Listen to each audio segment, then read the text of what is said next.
U.S. officials work to convince divided Congress of Iran threat. Washington, top American national security officials sought to convince a divided Congress on Tuesday about the seriousness of new threats from Iran, as they defended intelligence that has prompted military deployments aimed at deterring attacks by Tehran. Democrats emerged from the classified briefings on Capitol Hill with sharp questions about whose actions ultimately led to the recent escalation, Tehran's or the Trump administration's.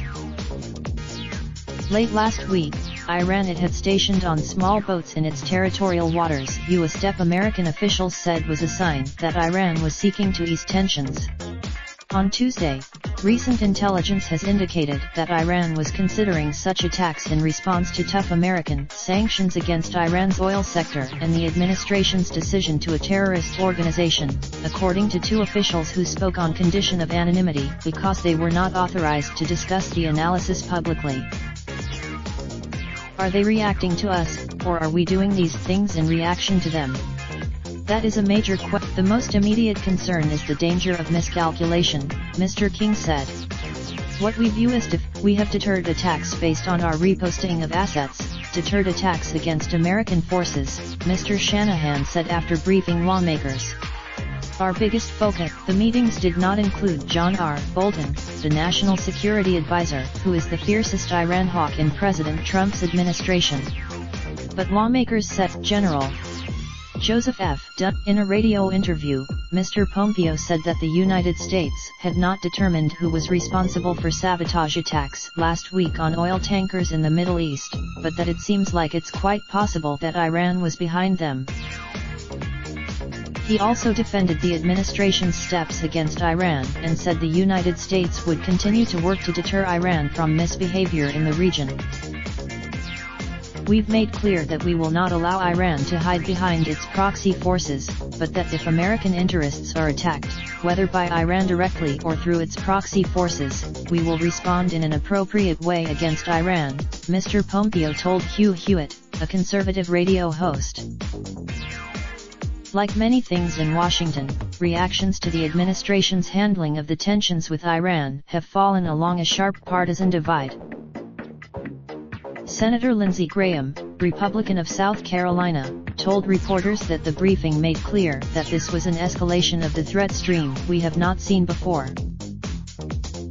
I am convinced the threat stream that they picked up is real and the actions of the Iranians went to a new level, said Mr. Graham, who sits on the Foreign Relations Committee.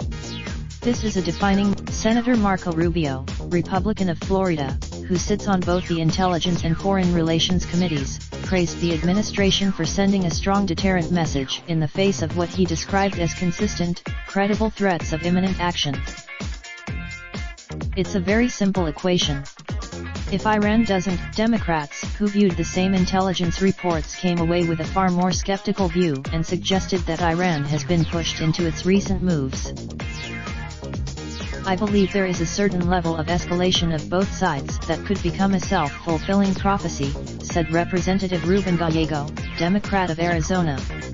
The feedback loop. Democrats also criticized Mr. Trump's handling of the crisis, unconvinced the administration had a clear strategy to push Iran to the bargaining table.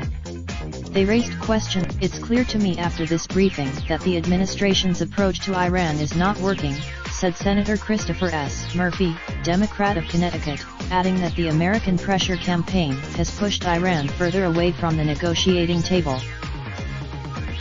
After the briefing, Mr. Pompeo was asked if the administration would speak directly to Iran. There are plenty of ways. In Tehran, Iranian leaders showed no hint of softening. In a bi-state run, the Iraqi Prime Minister, Adel Abdul Mahdi, said his country wanted to reduce tensions between Iran and the United States. Mr. Mahdi said that, while Baghdad would not play the role of mediator, Iraq was conveying messages between the United States and Iran and would send delegations to Tehran and Washington to contain the crisis and put an end to the military escalation. The Iraqi government, which has ties to both Iran and the United States, has made clear it fears being caught in the middle and having the two countries fight on its soil. A rocket struck near the United States Embassy in Baghdad on Sunday evening. The United States reporting was contributed by Alyssa J. Rubin from Baghdad, Eric Schmidt from Tampa, Florida, Edward.